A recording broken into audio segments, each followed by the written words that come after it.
You're watching the News Channel 15 Highlight Zone with Glenn Marini and Ross Kinsey.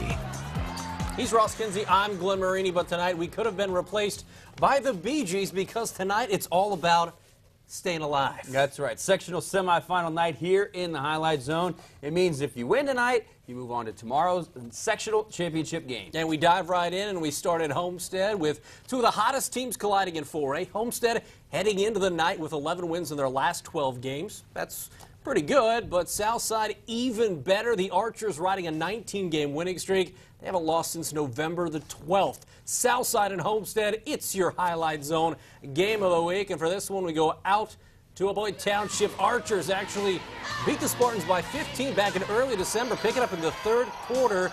When South up 11, Emily Bly says, chip into that lead, why don't you? 15 points for Bly. She led the Spartans, but Ariana Simmons, she's a beast down low. She had 19 points. South up 47-41 after three, and it ain't easy being green. Homestead's Hillary Cartman says, I can shoot. It cuts the lead to 3 there, but Jomani Thomas would take over the jumper there. Then Thomas can't give her any space as she gets in the lane. How about Thomas one more time? The turnaround, she had 14, and Southside has now won 20 in a row. They beat Homestead to move on, 66-57. It's a hard fight just on the way to the state. That's all it is. The first step to the way to state. Working hard, playing together, and playing as a team. That's all, pretty much. We just kept up with our defense, just kept on fighting, and just till the end, and just kept on doing our thing. Just work hard at practice like it's a real game, and just keep on going. Speaking of keeping on going, Southside to face either New Haven or Wayne in the sectional championship game tomorrow night out at Homestead. First quarter, Konisha Chapman down low off the nice passing. Generals up 4. Then it's Jamel Wagstaff with the steal and the easy lay-in. Then it's Chapman. You saw her from the inside, now from the outside, burying the triple, and Wayne up 7 after the first quarter. New Haven's Alicia Huffman pops one in the middle of the lane for the short jumper there, but Imani Moore would answer with that shot as New Haven falls to Wayne 57-31. So it's South and Wayne tomorrow in the title game. Let's go out to Carroll. Snyder coming into the tournament ranked 9th in 4A. The Panthers facing Columbia City. Check out the defense right there. Akila Sims, and that starts the transition. Deja Wimby finishes it off with the layup.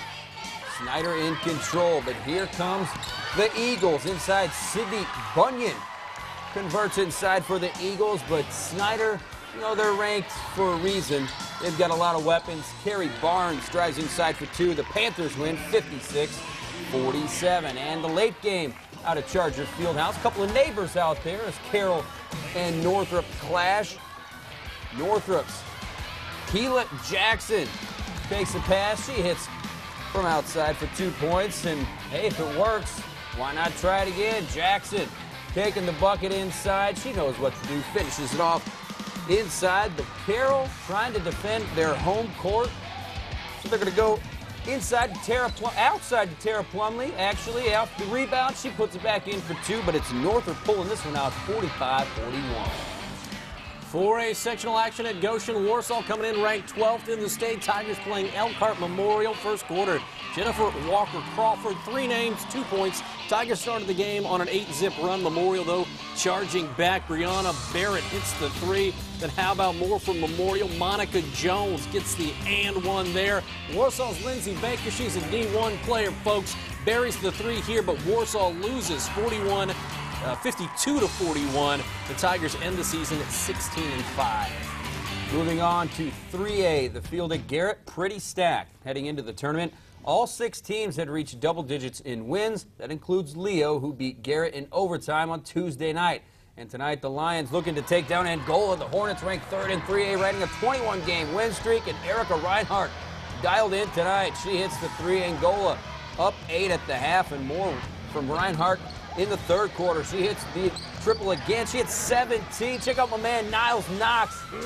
He's watching the entertainment with a fistful of popcorn. But here comes Leo. Katie Ponabaker with the jumper. Then Kiana Gary the bucket and the foul. She had 16. Ponabaker's fadeaway off glass gives Leo the late lead in the fourth quarter. She had 11 in the final seconds. And go had a chance to possibly take the lead, but the turnover right there, and Leo seals it with free throws. Lions with the big win, 45-42.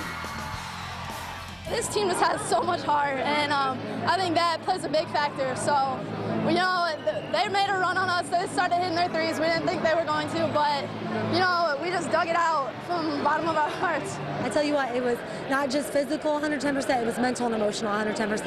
And I thought we pulled off a great one on Tuesday night, and then I knew what we were walking into tonight. But the girls bought in. They bought in, and they played. They gave everything. They left it all on the court tonight. And so as to who Leo gets tomorrow, Woodland or Concordia, how about Lauren Ely? We remember that half-court buzzer beater from Tuesday. It's a shot heard around Woodburn. There's Haley Hostetler with the jumper for the Warriors, but Concordia comes back. Courtney Smith, who for game had 21 points, and then Alyssa Kmeyer spots up. She drains 3 of her 10.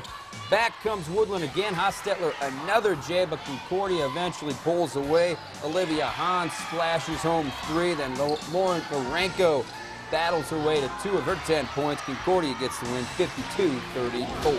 Sticking with 3A at Mrs. Sinawah as opposed to Mr. Sinawah. Belmont versus Whitco. We pick it up in the 4th. Whitco down 14. That's Carissa Olinsky for 3.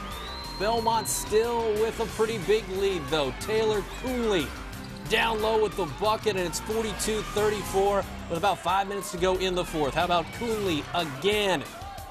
We're at a 6-point lead. Wildcats on the run. Josie Sparks with the bucket there, but Belmont's Coonley doing work down low. Belmont a winner, 51-45. In the late game, top-ranked Norwell.